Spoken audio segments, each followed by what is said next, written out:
share everything.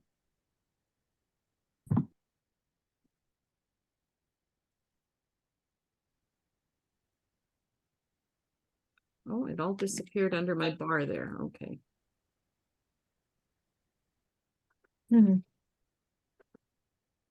Good. So you can see that? Yep. Yes. Okay. Now I'm going to get rid of that bar again because it's always in the way. Maybe I'll send it up top. Okay. I think I should change my settings so it doesn't block me out there. Oh, doesn't matter. I like how you've bolded immediate past president. Oh, I know. Yeah. And I've only got, well, 31 days left. No, Oh. 33 days, I guess it is, because December 31st, I think I become, or January 1st, I become past president, because the immediate past president will be, current president will be stepping down. So, or finished. Exciting times. Oh, yeah. Yeah. Well, I can feel it unwinding. So it's all good. Well, it took a year, huh? 2 years? Well, yeah, it takes a while. And then I was involved. Well, I mean, I'll digress a little bit, but in the convention stuff. Yeah. Oh, yeah. Yeah. However, I was asked to investigate a cruise. I was given instructions, and then you spend a year on it and then they cancel it. Yeah. Yeah. Oh. Yeah. That was after the year SIA spent recommending Japan. Oh, wow. Okay. Yeah. So do I sound cranky?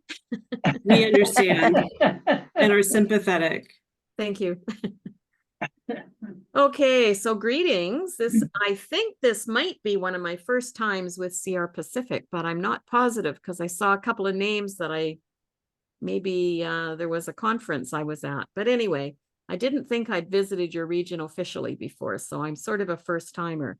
But not to say that I don't know some faces, because as you know, I served with Pat Donahue on the SIA board, and also with Joanne Veer. We were governors together. Wow. So, of course, I've seen Barbara from time to time at various events. So I don't feel like a stranger. So I'm going to start with the sort of the technical part of what I'm going to talk about. And just in case, I mean, these are all seasoned people, so it doesn't hold, but there's Soroptimist clubs in over 120 countries around the world in 5 federations. But we have volunteer Soroptimist reps across 7 United Nations locations working tirelessly for our mission. And so today we're going to talk about being a global Soroptimist, and that was something that your team asked that I touch on, and see if we can bring it to light and share some opportunities. So for me, I can say I was counting on the map, as many as 30 countries, and sometimes multiple times. And my invite list of beds to sleep in around the world is getting longer and longer. And it's something that I look forward to working on. It might be more fun than being a repeat president. I don't know. Part of this global travel was to visit New York, United Nations on many occasions, Vienna, Rome, and Geneva, and during COVID, present virtual statements in Paris and Bangkok. I think the only UN center that I have not spoken at is Nairobi, but Soroptimist has a voice in each of these locations, and we use it often. And that's my journey as a global Soroptimist. The borders have been much easier to cross for decades. Ideas and culture are no longer contained within borders. And traveling between them has never been easier. Well, up until recently, perhaps. Yeah. Maybe qualify that. And international political systems do affect us all. Not only the kind of lives that we want to live now, but the kind of lives of our future generations. Global issues like impending climate, sustainable development, correcting historical injustices, human rights protection, access to democracy, healthcare and education, equitable resource distribution, and the safeguarding of cultural diversity affects us all. And they can only be solved if we work together. Perhaps there would be millions of women and girls who wouldn't need our help if some of these issues were resolved. They're collective problems and they need collective action. And as global Soroptimists, we need to. Just a minute. I just think I did something funny there. I did. Okay. One could define a global Soroptimist in many ways. As a global Soroptimist, we have a sense of responsibility to speak up when the rights of others are being violated, no matter where in the world they live. When we join together, local action can create global change. Too often we focus on what divides us rather than what unites us. And now more than ever, we need to work together and stand up for what we believe in. We're living in an unequal world, and as global Soroptimists, we need to think globally and act locally to create sustainable change. We've got a responsibility to educate others on how to take critical action. Our human rights are embedded in the Universal Declaration of Human Rights, first drafted in 1948, just after World War II. The words have never changed, but the way the human rights are applied has changed over time. New rights have emerged, such as digital access, LGBTQ rights, and some are calling for an update of the Declaration. The main problem, however, with human rights is enforcing them. There's a long and shameful history of disrespect for and abuse of human rights on the part of sovereign states, religious institutions, corporations, and others. Unfortunately, human rights enforcement mechanisms still have limited legal jurisdiction. So there's work to be done and conversations to be had. And many SIA members have joined the SI delegation for various UN meetings or joined their country delegations. And these are great opportunities for member engagement. And they can be involved and be an even greater asset to your club. The mission of all Soroptimists is impacting the lives of women and girls. In SIA, that is done through education. At SI, our focus is a bit broader, being human rights and gender equality. The Universal Declaration of Human Rights stated all people, but sadly, all people has been interpreted over the years by those in position of power as not all people. So women and other vulnerable populations have been advocating for those rights for over 75 years. And it's of interest to note that the United Nations was formed in 1946, and Eleanor Roosevelt was instrumental in ensuring NGOs had a seat at the table. And in 1948, Soroptimist was granted that status, followed at UNESCO, followed by a few years later at ECOSOC, the Economic and Social Development Commission. SI now has status on other commissions and is very active whenever and wherever possible, with day-to-day engagement driven by our UN reps. So that piece of global tends to go very well. And I will say that out of, I think, 150 organizations or so that have general consultative status, and SI is in that group, there are only under 10 who focus purely on women and girls. So it's a great position to have. To be a global Soroptimist, we have some work to do, but the work is so interesting and the people you meet will expand your thinking.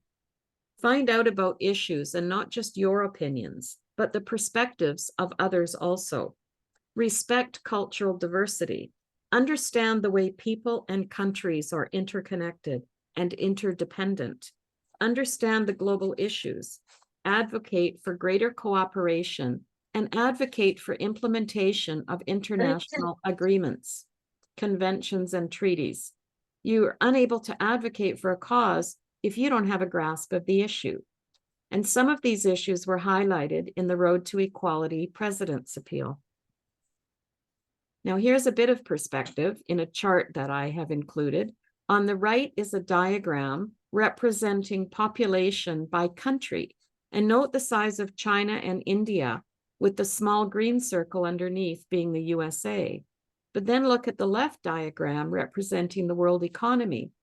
Now that's some perspective, because the US has a far larger economy than every other country in the world, and yet it's not the largest population. So that's the kind of perspective that just scratches the surface of the issues that come up and we have to deal with. And we've got this kind of information coming at us day after day, and in many variations helps us gain perspective. You know, a lot of people thought I was really smart, but you just get this stuff coming at you and you sort of read it and go, oh, that's interesting. Across the globe, Soroptimists are making a difference in the lives of women and girls. The work of SI is complementary to the role of our member federations. And I think of SI as having 3 core objectives. And I believe every Soroptimist joins and stays for one of these objectives, if not all of them. And our job is to deliver to meet those expectations. The first is to influence global policy on issues that impact women and girls. That's our UN engagement.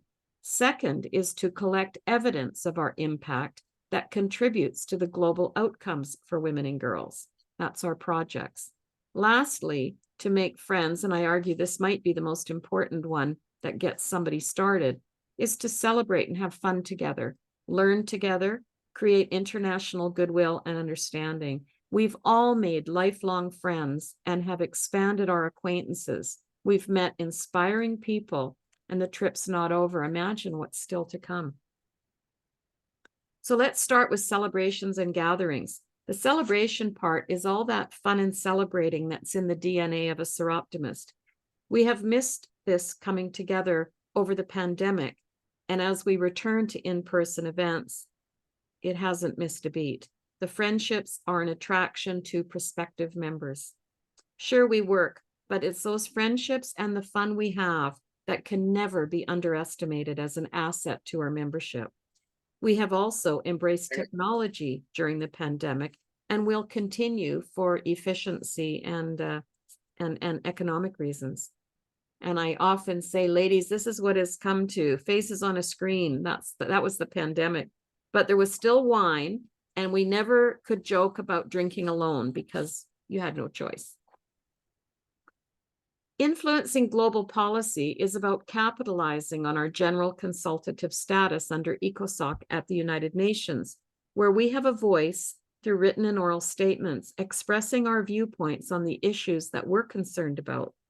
Our network of 22 UN representatives at 7 locations, with like-minded collaboration with many organizations, representation on many caucuses, major groups, and committees, and a dedicated team of volunteers that continues to grow, and with it grows the profile of Soroptimist. We've made progress in our global advocacy work and are increasingly recognized with invitations to serve on committees, on panels, and being selected to deliver statements and now videos. During my term, I had to learn how to do videos, 3-minute videos at the drop of a hat, knowing it was going to be seen in front of the UN body, no pressure. Right now, Betty Levy, they wanted her to head up the women's major group, which is a huge deal. And because an organization gets that privilege, Soroptimist International was invited to be the organizing partner, and because then they would get Betty as their lead. And so that's happening today, which is a great accomplishment and a credit to her. I appointed her as my advisor when I was president, because she could access anything that was needed in New York and beyond. I mean, she has a great deal of respect. She's very strong and tough, which a lot of people don't understand, but that's how you have to advocate. That's how you get indoors at the UN. So I take nothing away from her. But that's the big picture. Developing policy depends on knowing what the issues are in your community and bringing best practices forward to ensure the policies have a chance at creating lasting change. Our advocacy goal is human rights for all and gender equality. So why do we have such a focus on the UN? And I say it's because that's the table where every country in the world, I think there's 2 or maybe 3 that are not at the table out of almost 200 countries. But everyone sits down to talk. So it might not be a perfect system, but it's the best we have. Anyone is welcome to register for the NGO CSW Forum and select any of the 750 workshops being offered, including several Soroptimist events. Or you can tune into UN Web TV and watch the official meetings. There's no charge for registering or attending any of these events, online or when possible in person. To quote our policy coordinator, it's commonly said at the United Nations that a negotiation went well when everyone is equally unhappy. The idea is that every country, every group should have to compromise an equal amount to reach a balanced, agreed outcome. But it's becoming an increasing struggle to create that balanced outcome. Over the last few years, challenges to strong language about women's and girls' human rights have been mounting. In an effort to push back, Soroptimists present in country delegations and working in coalition with other NGOs called for progressive language. So why is pushing for this strong language important? Because the language included in the CSW outcome document, known as the Agreed Conclusions, represents the commitments governments make to empower women and girls. And with those words, it's possible to hold governments to account for what they do and what they don't do. We can celebrate that efforts to regress language on human rights and the empowerment of women and girls were unsuccessful. But it's sad that the only thing to celebrate is we didn't go backwards. CSW should be about securing progress for women and girls, not keeping a status quo when we know women and girls experience violence, discrimination, and oppression. And that is why we invest in global advocacy. If not us, then who? Our global impact is the work you do. The UN can work with member states and set policy, and countries can make laws, but it is the work in community that measures whether these initiatives are really achieving the Sustainable Development Goals, and if they are addressing the problems faced by women and girls worldwide. The collective impact of grassroots work tells a story that is critical to the big picture. The UN would be a sorry place without the presence of NGOs. And it is so important that you know and understand the value of work in local communities, our collective impact. In SIA, the DREAM programs are reported, and due to the collective impact of our stats, it's the biggest contribution to our global stats. Of course, we also need the storytelling. So the quantitative data is the stats and the qualitative data is the stories. Without volunteers, local advocates, and project work, gender equality and human rights for all will continue to elude us. The role of women's organizations and women's movements are being recognized as vital to achieve the Sustainable Development Goals. Youth are playing a major role, and since they will play a role in our next 100 years, embrace them and support them as we pass the torch in the twilight of our service. And I'm going to share a video about the UN. With a bit of luck, it'll all work. Can you hear that? Maybe not if you can.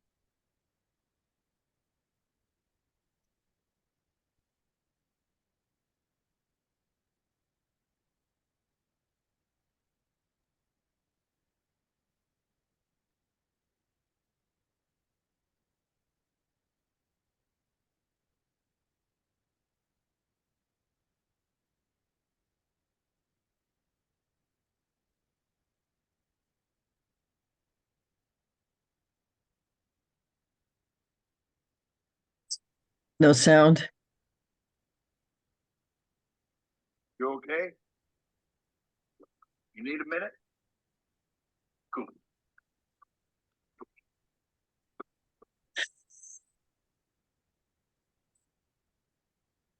Listen up, people.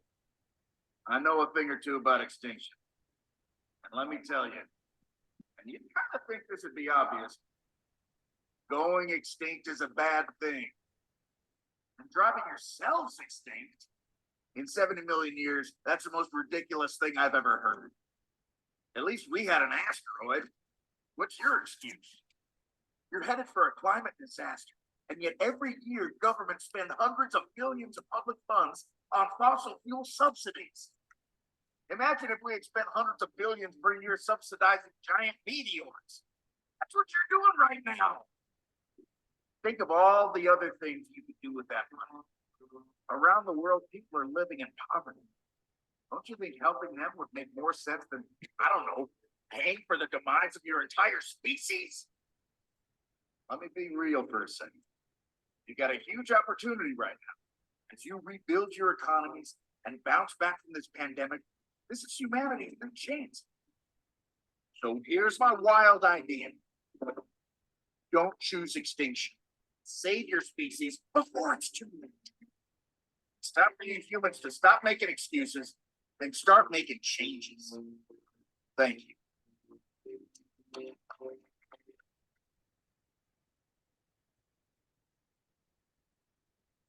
So you may know I started my term by inviting you all on a road trip on the virtual bus on the road to equality to visit women and girls around the world and hear their stories, giving us an education on the issues that are denying them their full potential. And this became the work of the Road to Equality campaign. Working with our membership, we needed to raise awareness of the realities that are not always visible to those of us living in privilege. We all have roles to play in starting these conversations. The Road to Equality projects continue today, and we're still transforming the lives of women and girls. And I hope the projects and partners will be ongoing. And they were chosen with the idea that they were sustainable and they would continue. For the campaign, there were 6 topics that we've been advocating about since I first joined Soroptimist. These are all human rights violations and all need to be eliminated if we are to achieve gender equality and human rights and achieve the Sustainable Development Goals. However, talking with groups at the UN is a long way from what is happening in our local communities. The talk at the top is critical. Influencing global policy is needed in order that we have the right laws. Advocacy is important, but to create change, you and I need to understand the issues and how our work fits into the big picture. We identified a project for each topic as our learning tool. We hosted at least 10 learning webinars with members around the world tuning in to learn to be more effective when talking to family, to friends, be it in the neighborhood, your city, your district, your state, your country, and beyond. We produced many podcasts also. We can all be advocates at some level, but first we need to know the facts. We need to hear the stories and be able to stimulate those conversations. All the webinars and podcasts were recorded, and they may probably still be on the SI website. The webinars included expert speakers, lived experiences, and projects that would set examples with many who are your fellow Soroptimist members. We ended up having a conversation for an optional hour, with many finding that just as interesting as the main event. These projects and webinars gave us the qualitative part of those stories while our stats were quantitative. Both are equally important, and I'm so pleased the webinars as a tool are continuing, just like tonight. I'm a slide ahead of myself, so I need to go back one.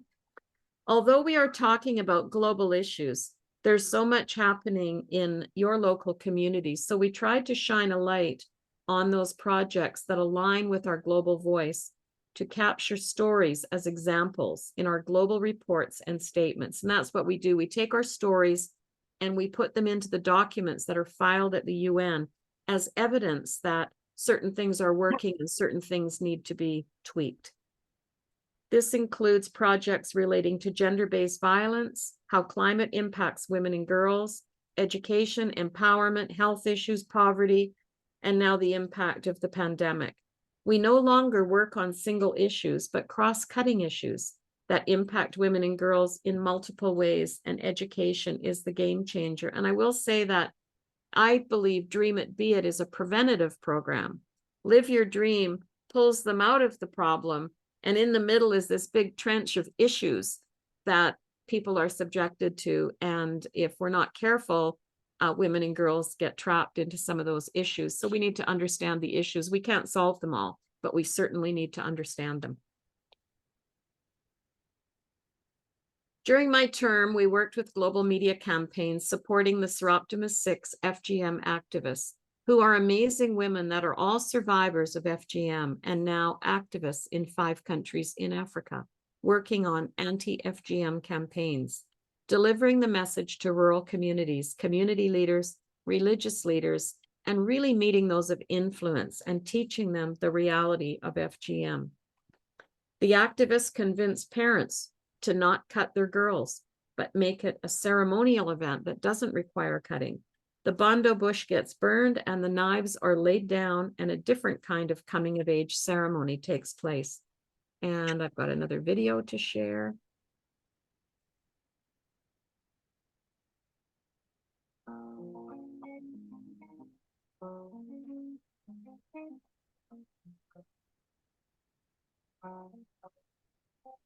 Being one of the Soroptimist 6 is one of the best things that has happened to me in my journey as an activist. Thank you. My name is Sadia Hussein.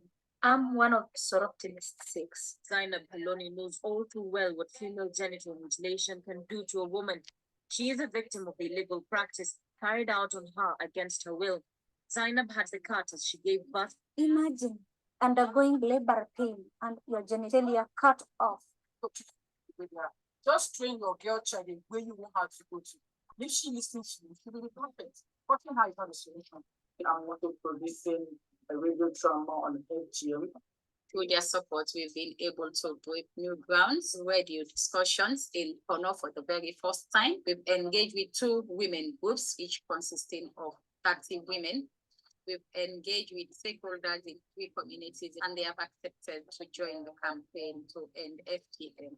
We achieved so much. We just want to thank you that the funding goes straight to the grassroots organizations. Without your support, we cannot achieve what we want. I look forward to more funds. I'm really grateful.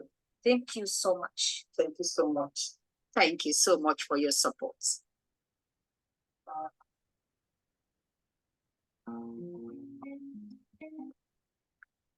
And I will say that talk about learning through these projects is when I was in Kenya, I met a young woman who was 34 years old, who was, she was Muslim, and she came from the border area of Kenya and Somalia. Now, I happen to know, because of all the work we've done, that that's where the worst form of FGM takes place.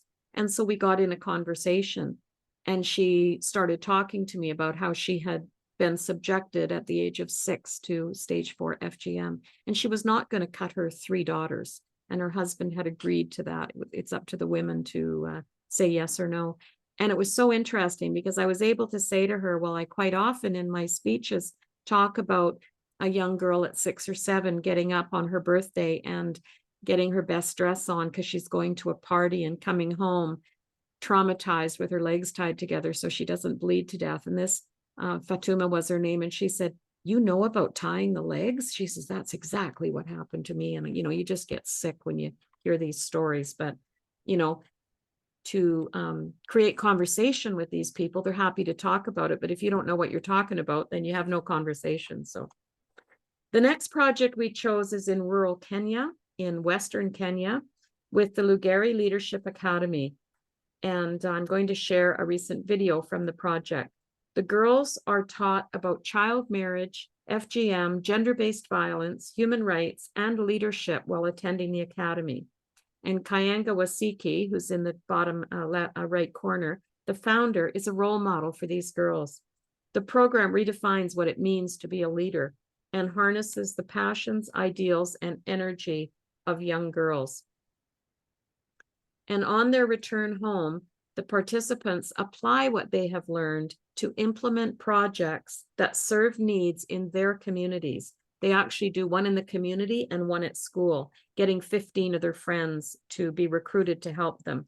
They become catalysts of positive change in their own society as peace builders, social innovators, and global citizens.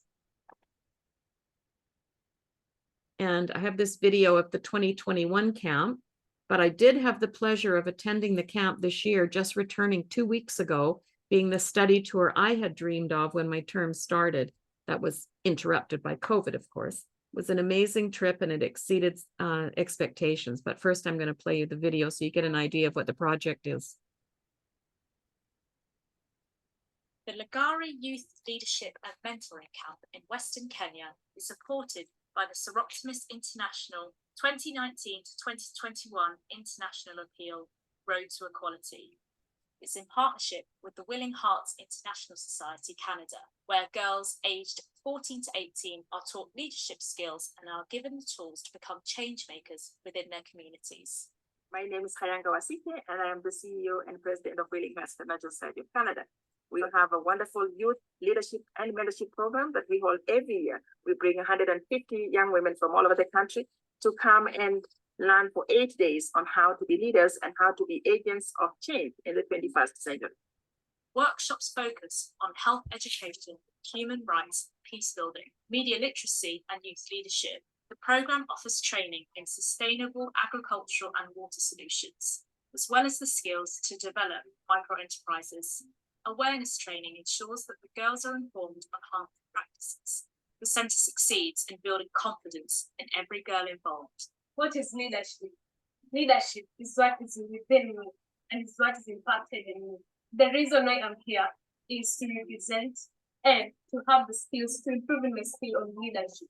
To be able to embrace my leadership as a woman in the community, as a leader. I stand firm and bold to represent the women in the community. That we're the shine to the community, we're the change in the community, and we can be able to prosper in our community. Tackling unequal. So that was the blue year. And then we went to the yellow year where there's all the girls have yellow t-shirts. And you'll notice I'm wearing an orange t-shirt. I guess I better turn my camera on here.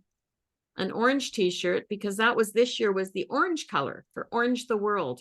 And since we're in the 16 days of activism, I thought I'd wear it. And the yellow scarf I've got here is what you see some of them wearing. So I've always wanted a study tour. And so I thought, okay, this is it. We're going to do it. So I challenged in Dublin. I said, anybody who wants to go to Kenya, come and find me. And 8 people came and found me. So one lady from Germany, when we arrived, she was there. We didn't even know she was coming. But we had myself and 7 SIA members joined together. We had an amazing time. It was fantastic. But we had 200 girls present. They were there for 10 or 12 days this time. And we did a whole day of Dream It, Be It with them. We followed the curriculum. I'm not sure what SIA is going to say about that, but we're into asking for forgiveness, not permission. So we just did it. And they've been doing it every year anyway. And so we just thought we'd make it official. And when you've got a few board members and so on, we figured it was pretty safe. So that's Sue, we all divided the curriculum up. We each took a module and we presented it. And I have to say, these girls arrived, they have journals and they are writing every note that they can possibly suck up from whatever's being told to them. They are amazing. And there's no chatter or gossip. They are there to learn. They want the help. It's amazing. And on the right is a bit of a newsletter. And it's got the history. Every year there's a top girl chosen. So like a Miss Congeniality kind of thing, the girls choose her. And those top girls from each year come back and help with the next camp. They were saying, oh yeah, no, I'm 2018 and I was top girl in 2017. And then the bios of those girls and what they're doing today is in that newsletter. It is amazing what they're doing and they are succeeding. It's fantastic. I love this project. Can you tell? And this is just a little bit of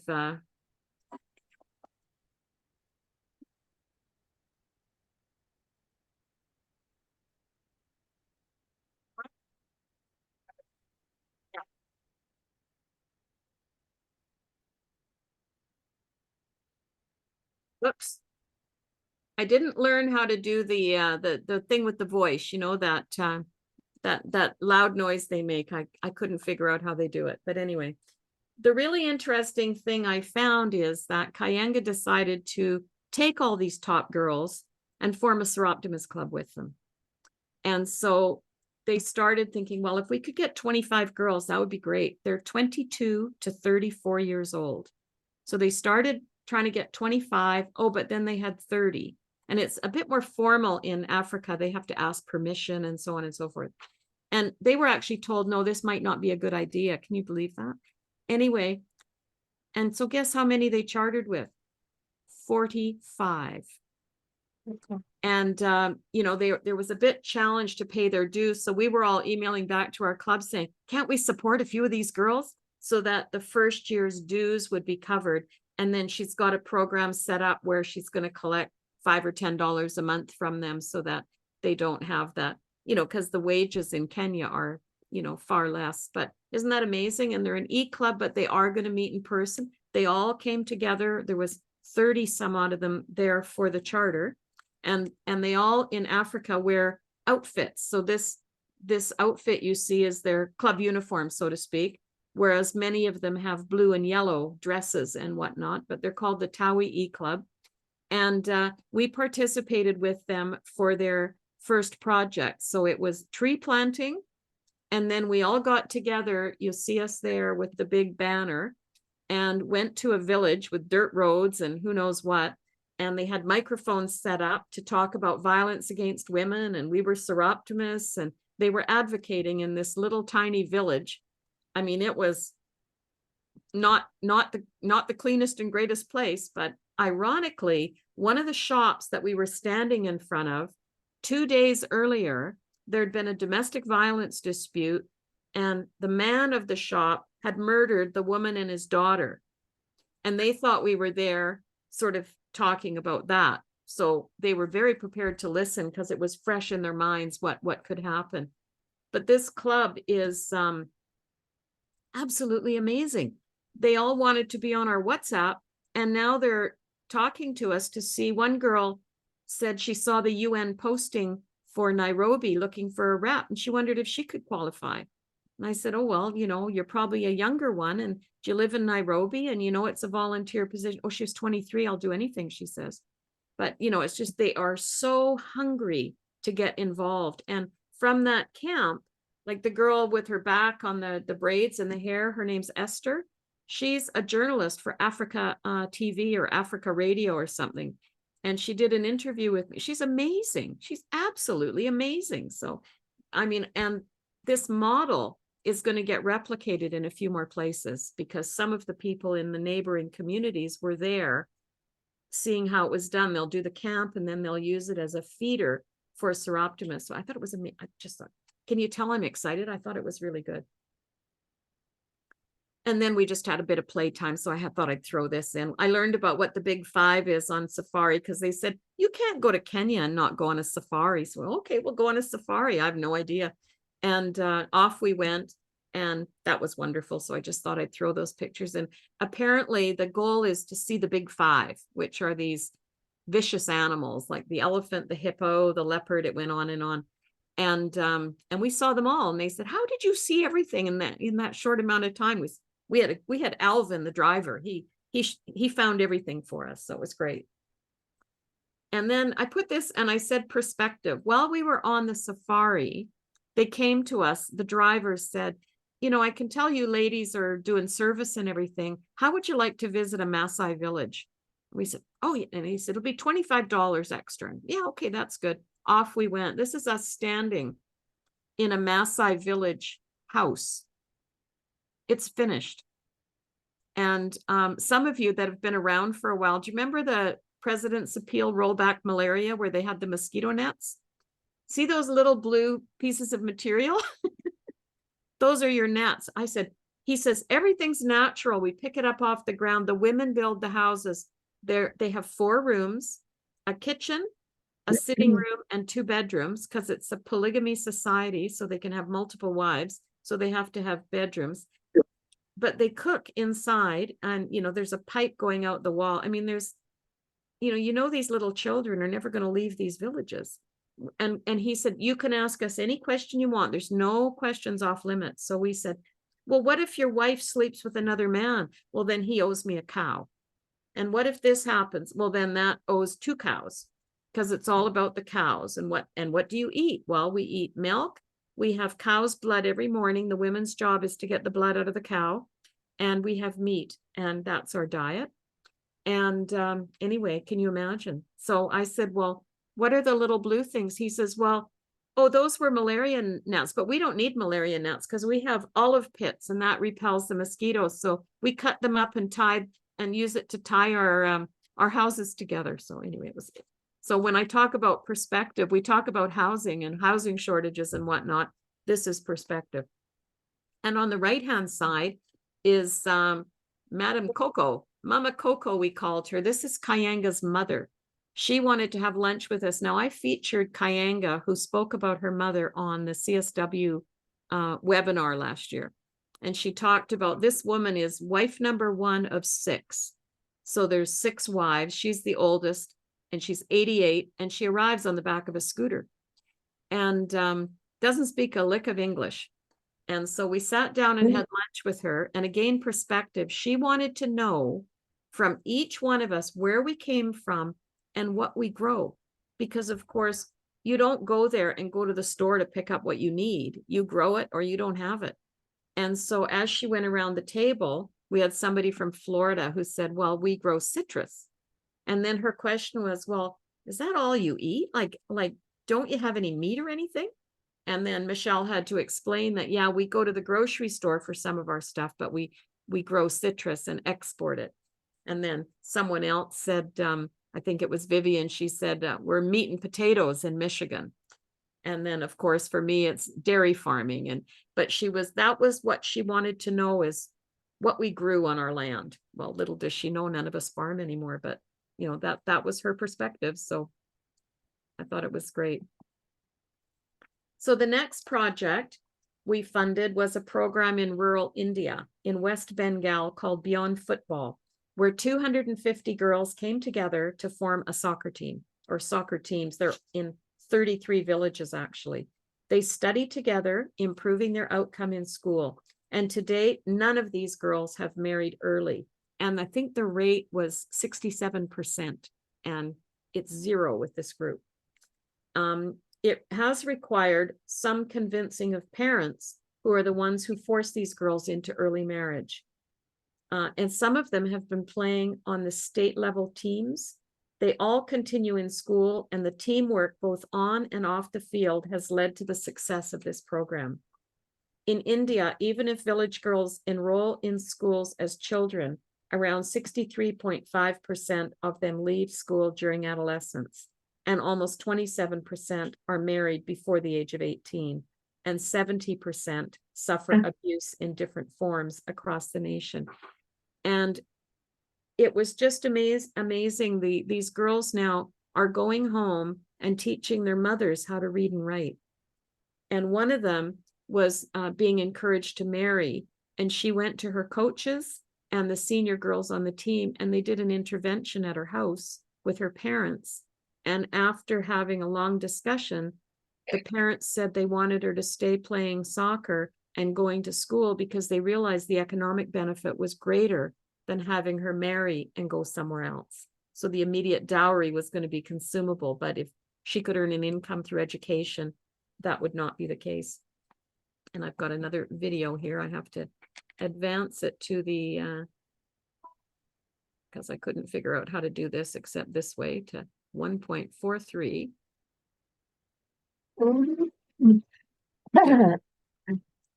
Tackling unequal access to education Beyond Football is a program backed by Soroptimist International in partnership with Sarija India, delivering sports-based education to girls aged 10 to 18 from rural villages. The project targets girls most likely to drop out of school and therefore more vulnerable to the dangers of child marriage, trafficking, or abuse. Beyond Football increases girls' self-awareness, fosters leadership and community skills, whilst improving both their physical and mental health. The impact of this program, mixing football coaching with out-of-school learning to more than 200 girls, is there for all to see in enhanced academic performance and resilience in everyday life. Recognising dedication and talent, Beyond Football players are offered opportunities to continue their athletic development in India and abroad, whilst those who show interest in academia are supported in their pursuit of further education, skills development and vocational courses.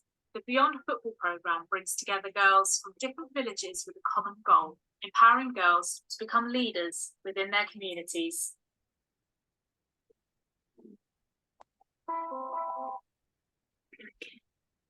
So this project is, they're all Indigenous girls, and I believe the numbers now, there's over 300 girls registered in this program across 33 villages, and it's extremely successful. They live within social systems where the parents, siblings, teachers, and community members are not supportive of education.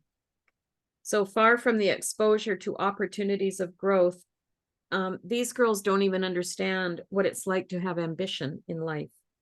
And due to their social status, of course, they fall prey to early marriage, abuse, and trafficking. So they need additional support to engage and enrich their various skills to succeed in life. They require mentors to guide their educational progress to help them recognize their potential and continue pursuing a life promising self-respect and dignity. And of course, I visited this project too this year. And that was exciting. I had the pleasure in March of going. I learned the girls were going home and teaching their mothers how to read and write, and the girl that was being forced into marriage. And it's amazing. One girl actually played for India in a national competition. And apparently her younger sisters joined the program, and she's an even stronger player.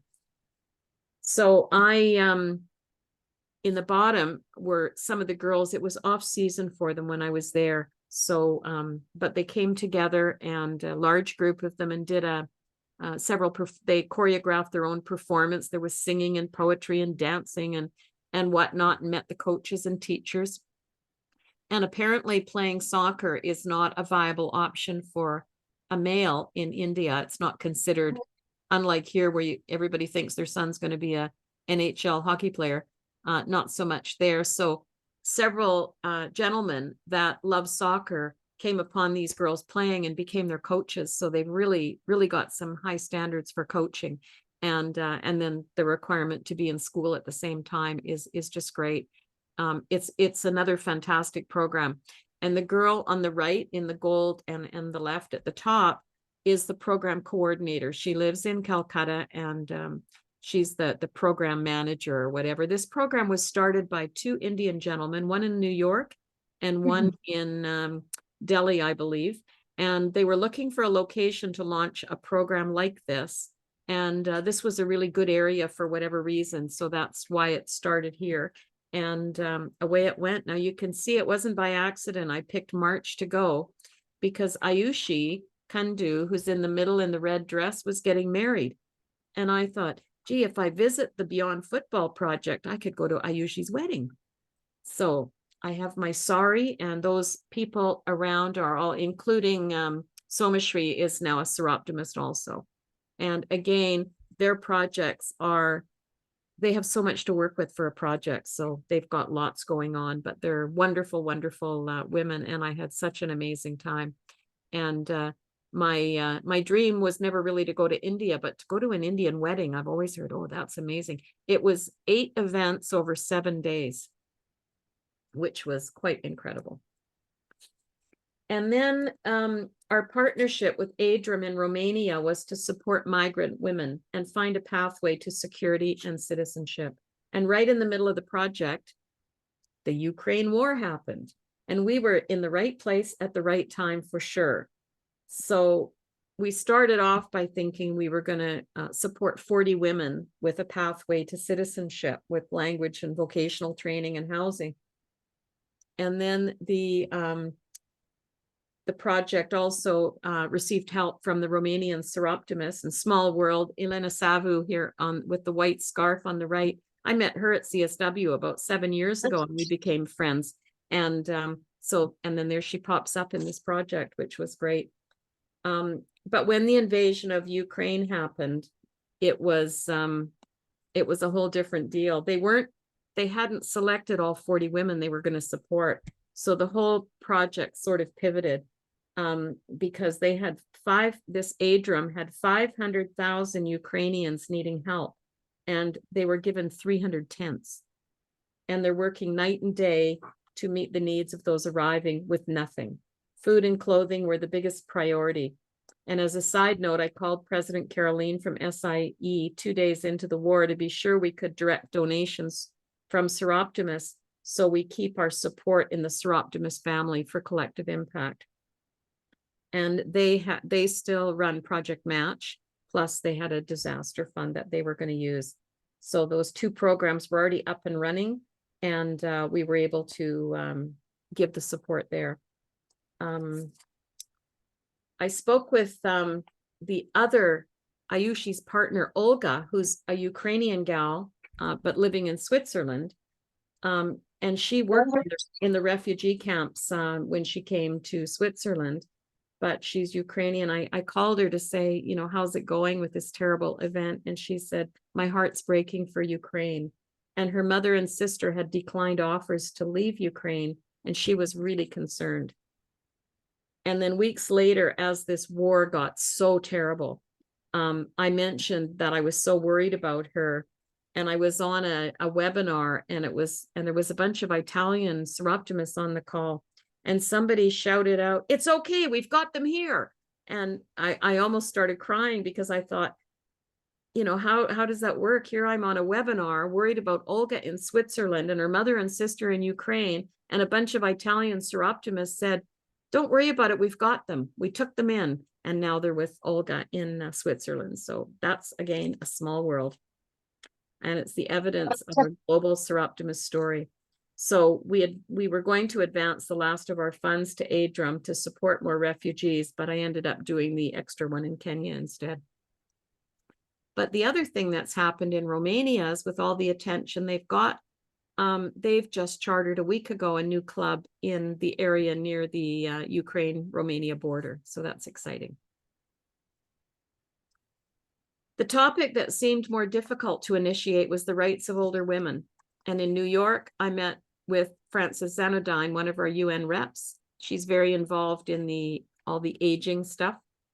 And many of you know that I couldn't understand why we don't focus at all on older women in any of our projects. We've got teen mothers, we've got girls, we've got married women, but rarely do we have older women. So Frances is the vice chair of the NGO Committee on Aging. And it seemed like everybody thinks either the government or family are going to take care of us older women when we get older, but nothing could be further from the truth. So there's currently a movement taking place to approve a binding agreement, or in UN speak, a convention on the rights of older persons. The campaign is called Age with Rights, and the global campaign for the rights of older people was formed with over 400 members and is mandated to promote this convention to member states. So this is pure advocacy. We funded the 2022 campaign with SI branding on their website and on all the materials and events. We've done a couple of webinars with them at CSW, and we can attract some fairly big names because it's a global initiative. And the campaign had several events with SI featured prominently. I'm telling you stuff, and then I have it in my notes too. That's pretty bad. But this kind of advocacy is great for SI, as fellow NGOs notice it, unlike our other projects. In fact, one of our speakers on the webinar was the staff person in charge of program at the UN in New York. And we support all women and girls and must not splinter our demographics by age, since we are talking about the same person, the same girl, or the same woman across their lifespan, whether they're 5, 20, 60, 80, it's the same person. So we shouldn't split them up. Personally, I want to know my rights as an older woman will be realized. And I wanted to say that in Kenya, we met Mama Coco, the 88-year-old mother of Kayenga. And so that was really exciting to meet her. I just thought she was amazing. She now lives under the care of her children, but many older women in Kenya live in fear of their lives. Once their husbands die, the children are not that interested in seeing them survive because it holds up the estate. So that's another aspect of learning. So in closing, I want to thank you for your support and your willingness to learn about these tough topics that happen in every country around the world. And in the road to equality, we chose to help women and girls furthest behind first. Thank you for your support for the appeal, learning about the barriers to gender equality, and good luck on your journey as a global Soroptimist. And that's it. And I would love to answer any questions.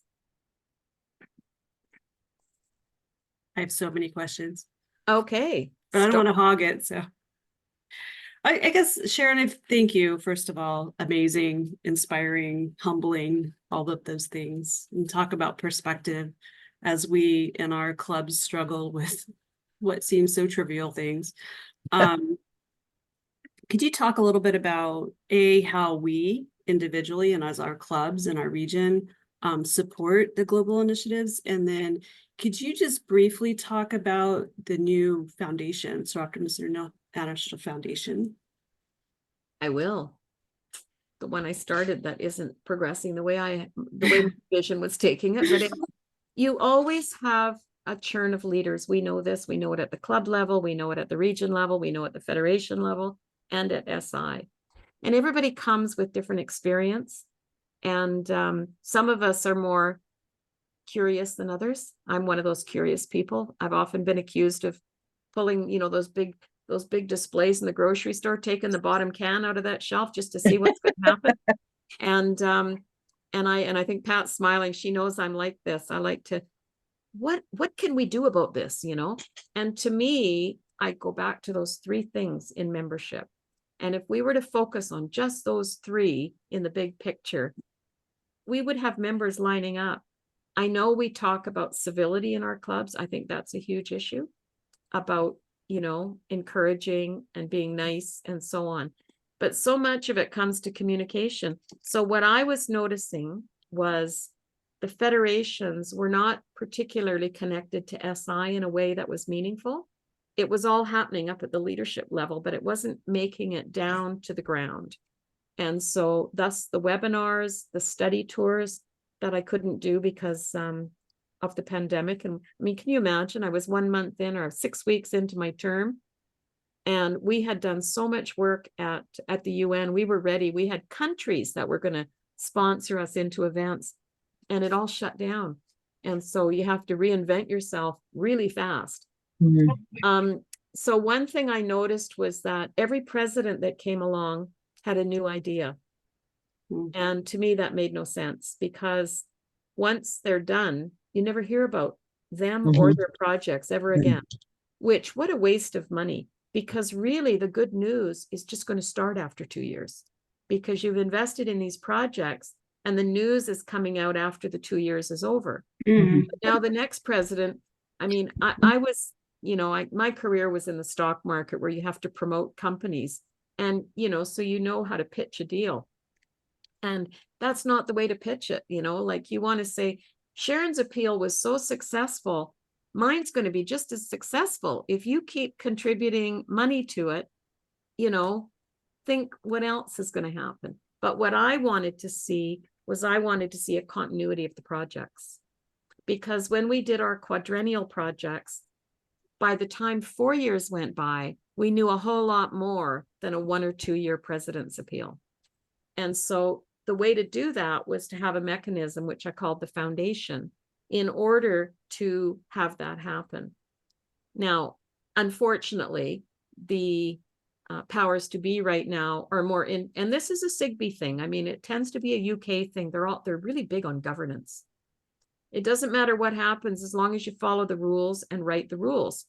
And, it's just, I'm not even being facetious about it. It's true.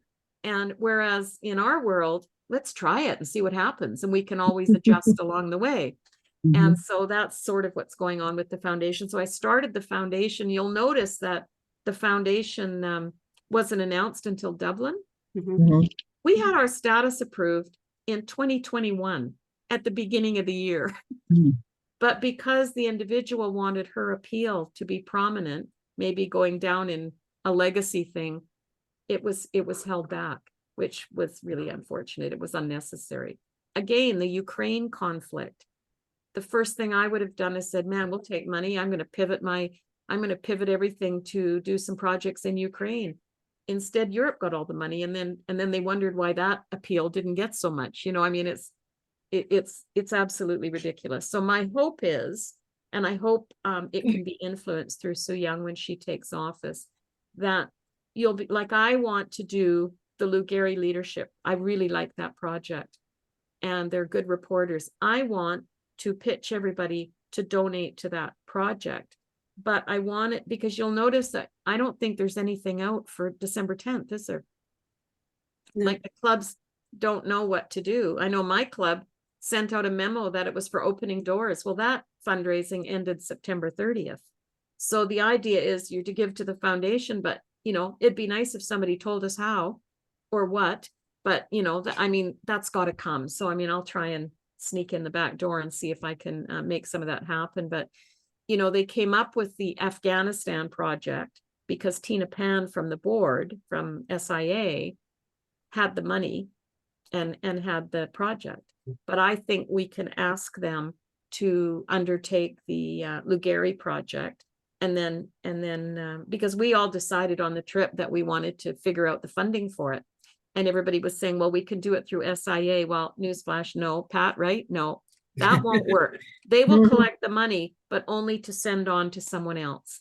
And so, you can't do it on your own, or you're competing, which isn't the right way to go. So I'll try and have SI accept that project, and then tell everybody when they donate to the President's Appeal or donate to SIA and tag it for that project, then SIA can designate it to that project. To me, if a project like that can have a study tour every year or every other year, and members can go to it, that's amazing. That's amazing. And many other projects can follow that format. And then you write up the projects, et cetera, et cetera. So the foundation is a concept that it's still a work in progress, in my opinion, because I thought they did a good job of launching it, but they didn't have a lot of meat on the bones. And I think people want to know, well, how do I give, and can I designate it to something, and what can I designate it to? And that was missing. So, we keep working on it. So does that answer the question? Yes, thank you. Yes. But there was another reason when they did the financial statements at an AGM, and the money comes in for the President's Appeal, and it's income because they don't do fund accounting. It comes in as revenue.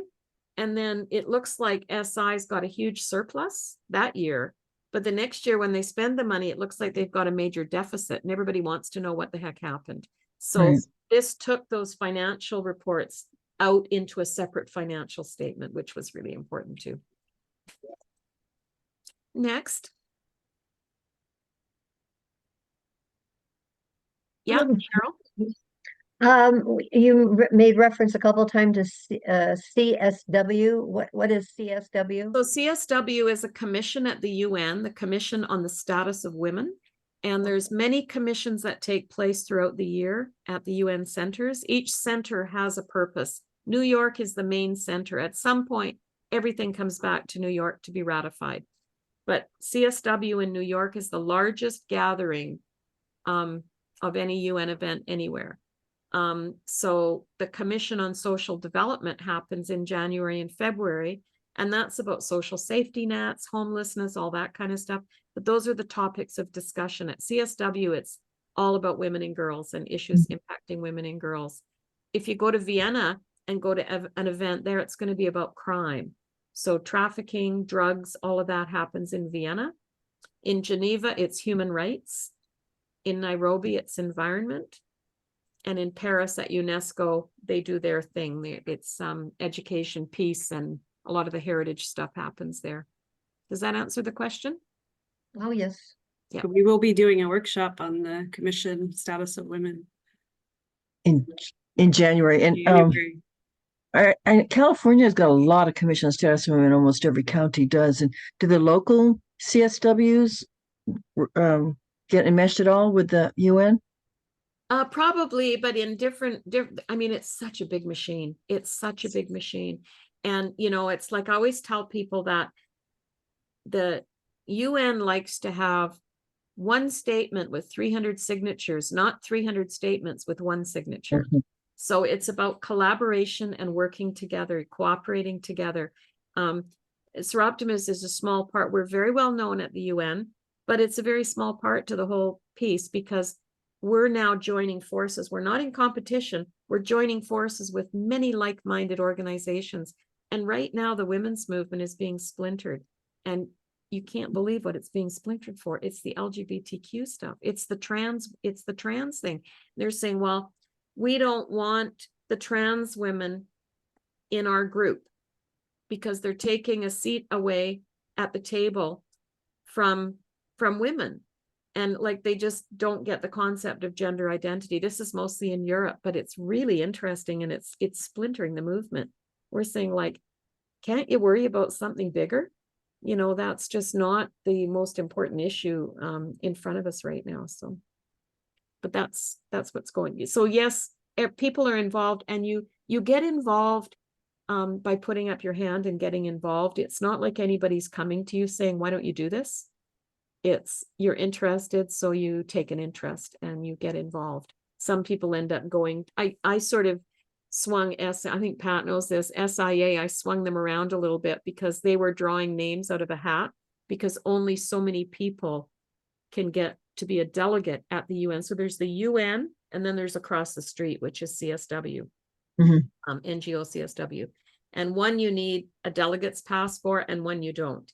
And so we had a finite number of delegate passes. So they were drawing them out of the hat. And I said, well, wait a minute. That means somebody comes one year and then they don't get to go next year. How are we going to teach anybody how to lead our delegation in that environment? And so we then, I sort of got resumes from everybody and sort of looked at them all to figure out who might be able to continue and be a really good resource and learn, because you know you don't get it all in 1 year, I promise. And so Linda Watong, I don't know if you know who she is. She's in the Marin County Club, or was, I don't know, in San Francisco anyway. And I noticed her, and she was a retired prosecutor, and she was going for the full 2 weeks on her own dime, and she could frame an argument. And I said, okay, let's put you in the core delegation. Then we made up a new word. We called it the core delegation, so that 4 people would be asked year after year so that we could. Now they've never developed anybody more.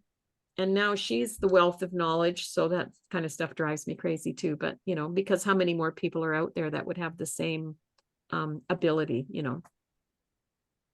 So that's how you get involved. And locally, you could now with everything virtual, it's much easier to get involved. There's the North American European Caucus, which have meetings monthly, and you can log into those anytime and hear what's going on. They have speakers. There's all kinds of stuff you just have to, you know, anybody that wants to know anything, I'm happy to put you in touch with somebody. There's only so many hours in the day, but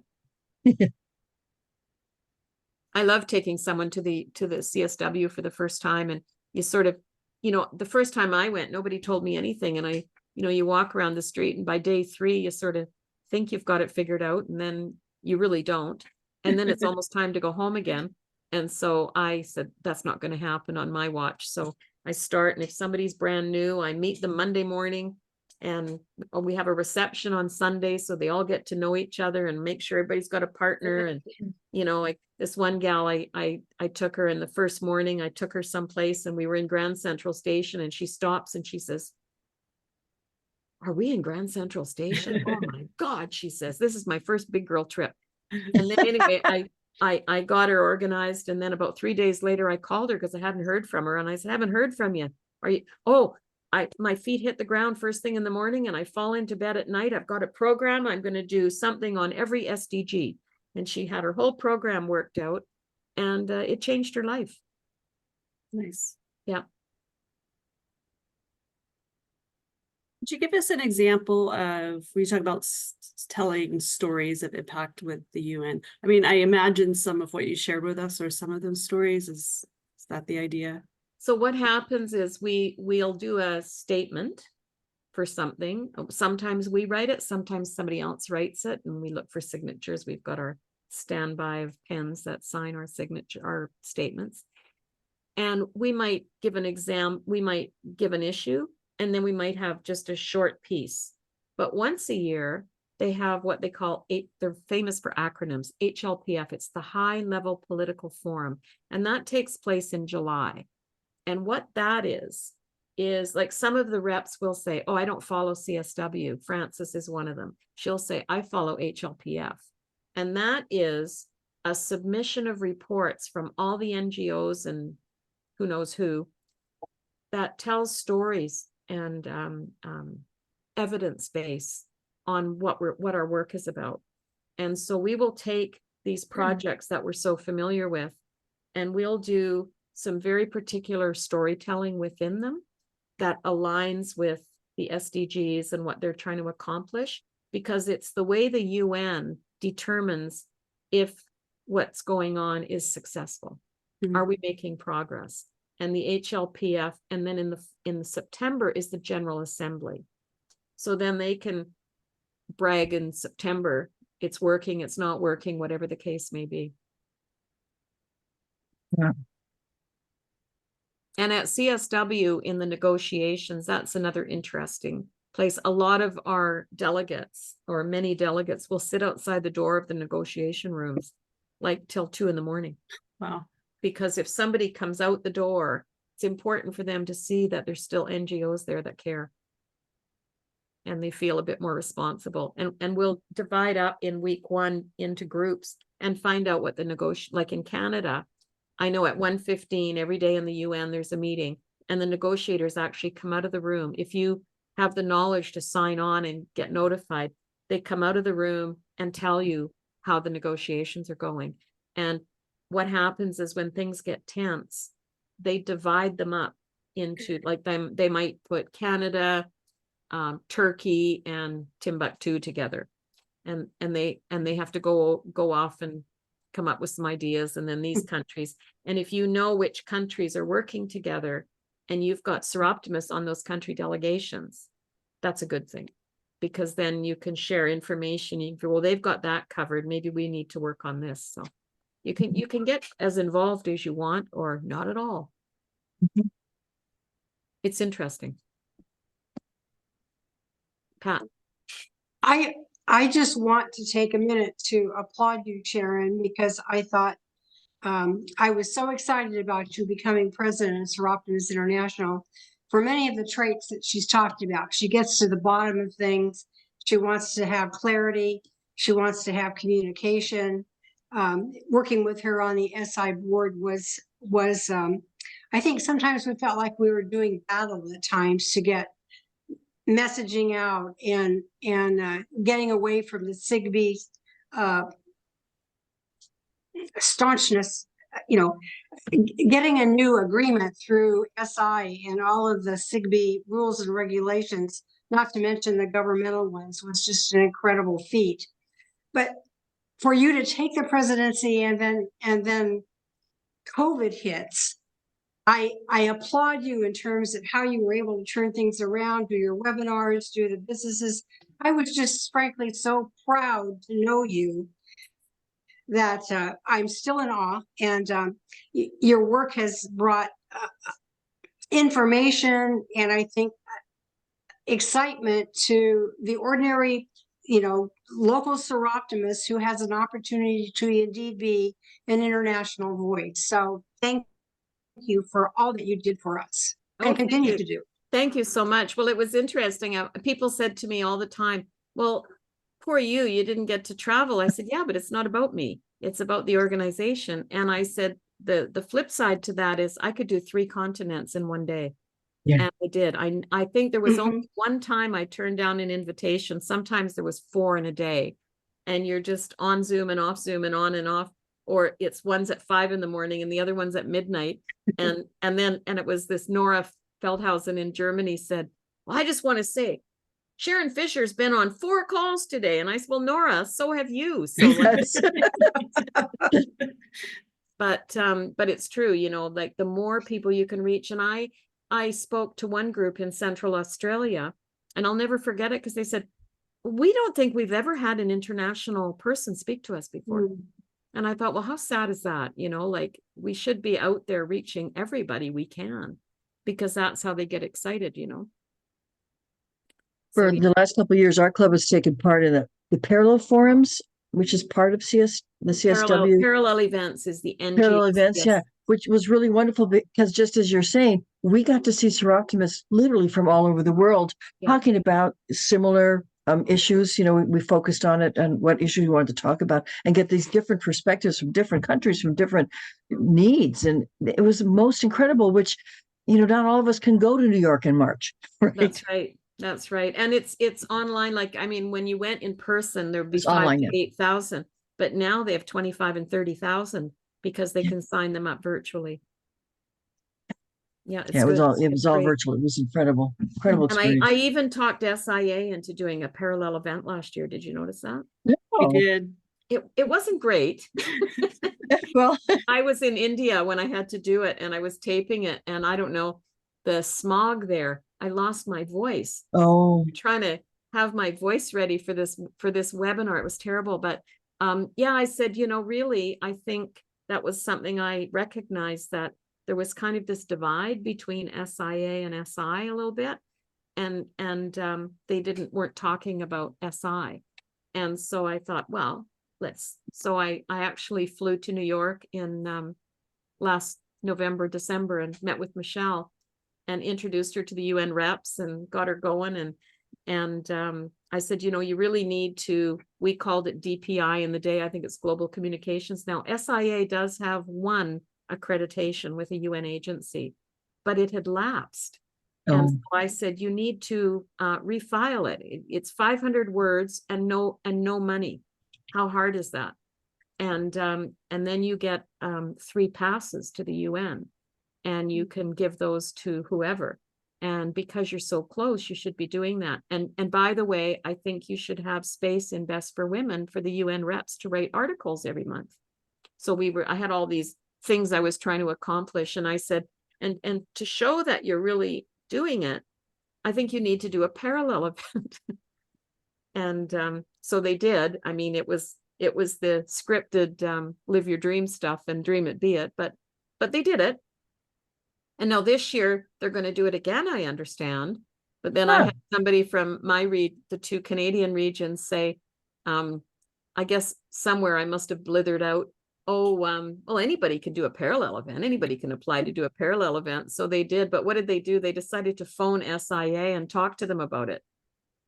So SIA discouraged them from doing it. And they said, well, what do you think about that? And I said, well, you probably should have asked for forgiveness, not permission. That's the rule. There you go. And I said, I'm not in this conversation. So you know, if you're that far down the line that you've kind of already applied, oh, well. I mean, it's really ridiculous because they wanted to do something about the perspectives of immigrants to Canada and women, because we've got a bunch of Live Your Dream Award winners that are one from Iran, one from someplace else. And we thought that would be that would be a good event. So anyway, so I think they'll probably do it anyway. So we'll see what happens. I hope I don't get into too much trouble. So I'll just have to say, I think they were too far along. Yeah.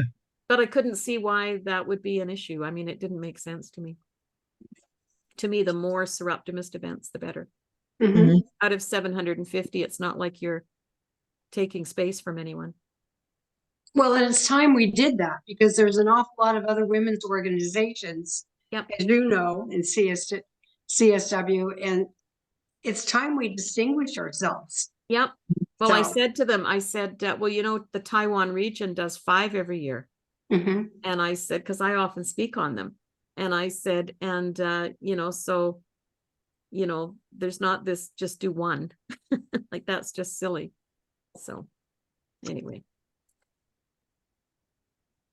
So any other questions? You're just going to be such a wealth of knowledge now. I just wanted to make a comment this morning. I heard on television of a new campaign for forced and child marriage. and it's big money and big names. Michelle Obama, Amal Clooney, and I think it's a Clooney, some foundation that they have. And I can't think of her first name, Gates. Melinda Gates. Yeah, Melinda. Yeah.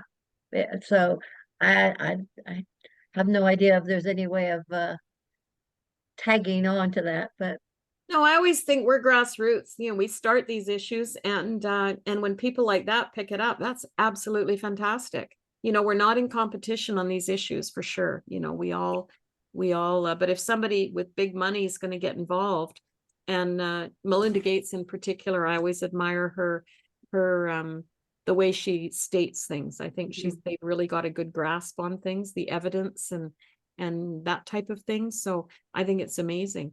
When people like that get involved, it means we're on the right cause, and we've obviously talked about it enough that other people are taking notes. So, and we probably don't have, it's unfortunate, but we probably don't have the presence at that level to play a significant role unless somebody knew somebody quite well.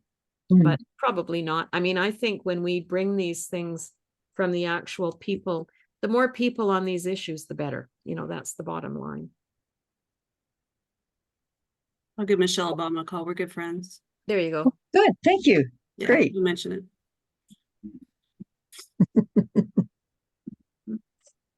Yeah, and I mean, you know, then they say, well, maybe we could get this person or that person to speak at our conventions, and then you find out the cost, say, for Melinda Gates is 50 grand a pop, you know. So I mean, probably not. And I think we've got compelling stories of our own to tell. And that was when we did the 100th anniversary. Everybody kept saying before they paid their darn $40, well, who are the speakers going to be? And I knew they were going to be just our own stories, but I didn't say anything till we were well down the path, right? And I thought our own stories were compelling enough to show the pride of where our history has been. Agree. Yeah. Agree. Well, thank you so much, Sharon. If there's no you're quite questions, this was incredible. I'm smarter than I was 2 hours ago. Yeah. Good. Appreciate the perspective. Appreciate your work and your sharing with us and taking time. And no hope problem. to see you again in our region. And I really appreciate the moving SI forward. Yeah, I know. Unfortunately, the person behind me has sort of, you know, not, you know, has a different perspective. Yeah. So, and someone said to me once, this always happens. Europe comes in and creates stuff, then SIA, and then it goes SIGB and Southwest Pacific, and then it has to reactivate again. So I don't know. I don't know what the solution there is, but maybe one day we'll have one. So do you think Southwest Pacific, since they've changed their name and they're not recognizing, what is it? It's Southeast Asia Pacific region. Or Federation, that they might be more open, or do you think they're still pretty It always depends on who the leader is. Like Christine Johnston is the president right now, and she's really good. She's an IT person. She's kind of a businesswoman. I find, and I know when I was governor, even in my own region, that was the time that they did the membership marketing survey. And I remember Canada was its own demographic. And so I looked at it to see what I could learn. And I actually calculated that 85% of our members in Canada came out of the social services area, or government workers or educators. And only 15% could I even sort of say were businesswomen.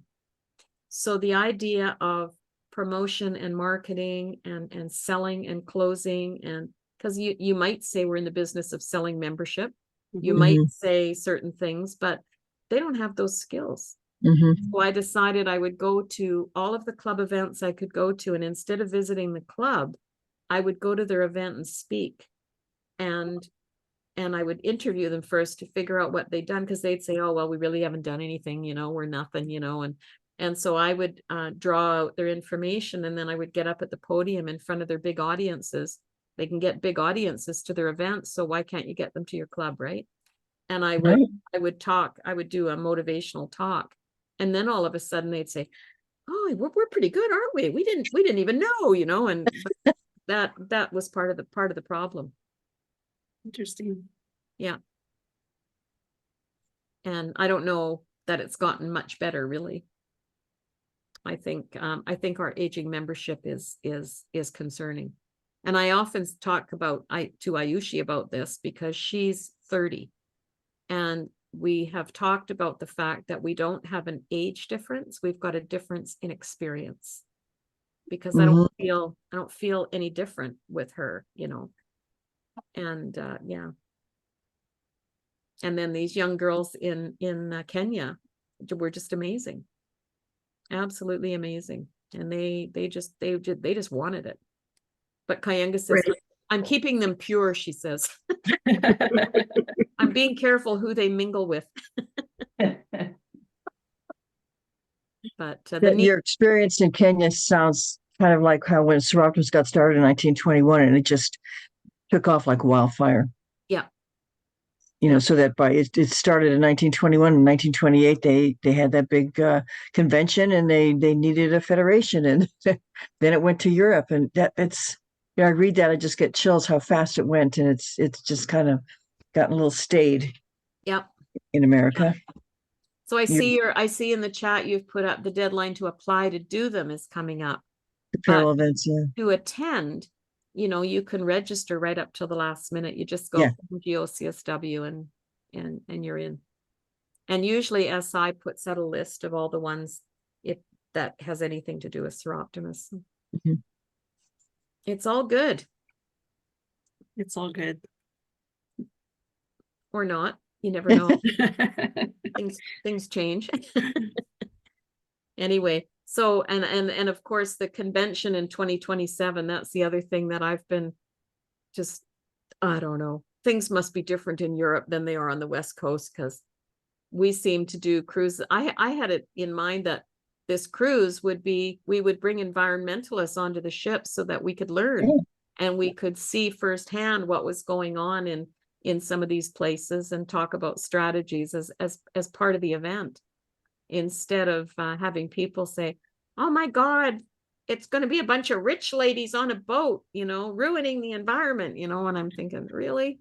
Yeah, these are people who've never been on cruises, because almost all the cruise ships now work really hard to preserve the environment, because if they screw it all up, they're not going to have any more cruises. Yeah, we told them, but there must be something going on in Europe, because that's where the pushback came from. And then they started this petition.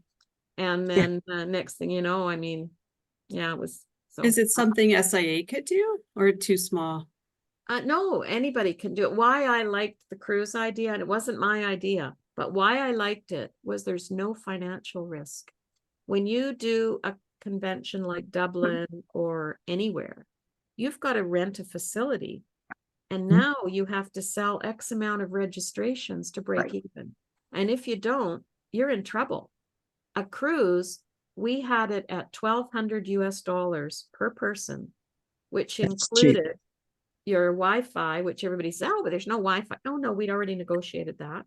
That's all your speakers. And it's 7 days. So it's your hotel, your meals, everything, and your registration. Yeah. I mean, the registration in Dublin alone, I mean, in Canadian dollars was $750. And how many people attended the Dublin convention? Between 1,500 and 1,700, but more, you know, some of them were part registration, so about 1,500. Because cruise ships hold like 4,000. Yeah, well, we toured them. I mean, we were all ready. I mean, that's why we did the presentation in Dublin. We were ready, man. We had it all ready to go, you know, and we were shocked. We were just shocked. And then they started on the environment. Nobody could say anything. And I didn't want to put a group together to oppose it. Maybe I should have. But anyway, it is what it is. And the Europeans, and it was just so funny because some of the Europeans who I think is probably going to be the incoming president-elect, she was talking to me on a totally different matter. And she's had to talk to me at a certain point in time in August or September because she was going on a cruise. Right. And they're telling me that, you know, this is just terrible that we're going on this cruise.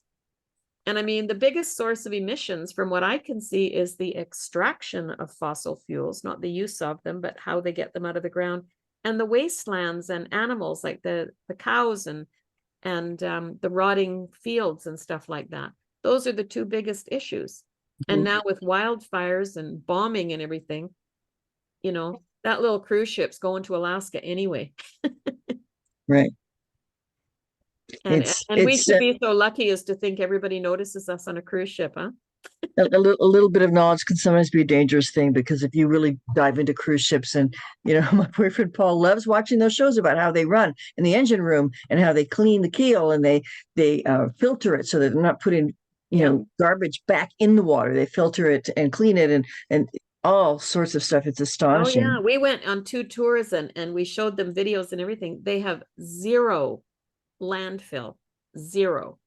Nothing goes to the landfill. And every single thing, like they take the water out of the ocean and desalinate it. They do all this stuff. I mean, it's just the only thing we couldn't overcome was emissions, and it's simply because the technology is not yet there. But they're working on it. So, but anyway, we didn't win the fight. So now we have this big decision about what do we do? So how, you didn't win the fight because what the board voted like, okay, we just can't do this. Is that how it happened? They voted, they got the information from Europe, and I felt the play they should have done was to do an independent survey by SI with pros and cons and fact, send it out to each federation, give them 60 days, because right now the no vote got a loud voice and the yes vote got nothing. Yeah. They didn't even know there was an issue, and that's not right on many levels. But I ran that past them last Wednesday, as a matter of fact. And, she's tough, And that's always been the problem. SIA is always the outlander. Well, it wasn't. SIA put forth a proposal according to the manual as they were requested for Yokohama, Japan. And the board turned it down. The SI board turned it down in September of 22. And then said, Sharon, now that you're ratified as chair, could you please investigate a cruise? And I said, well, I just happen to know somebody, because Pat and I went on Northwestern Region's cruise to Alaska. Absolutely. And Tamara. And so I got her involved, and we spent a whole year putting everything together, meeting the cruise lines, getting the numbers, negotiating with SIA. So there was no hard feelings on, which was another reason I went to New York in December. And it was all good to go. And and the board approved it. Not a single person mentioned anything about the environment until we're sitting in the presentation in Dublin, and a few Europeans were outraged that we would even entertain such a thing.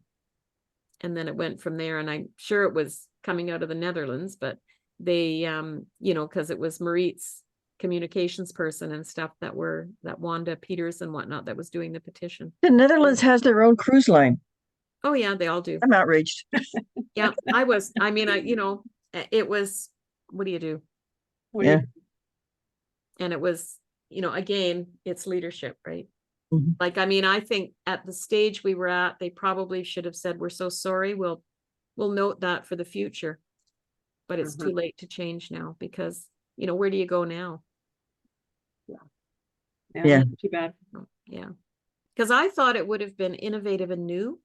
And I think people would have brought family members and then they were trying to say, but the younger members won't come because it's 7 days and they have to get 7 days. Well, I beg to differ. Who is going to fly from Europe at the age of 25 for 3 days? Nobody. Absolutely nobody. And the younger ones, they're having destination weddings. My niece is getting married in some tiny town in an hour drive from Cancun this summer. Yeah. Why? She's from I don't get it. I know. It's really crazy. And I just thought, and then the next argument, because I think they were worried the emissions wasn't going to carry it for them.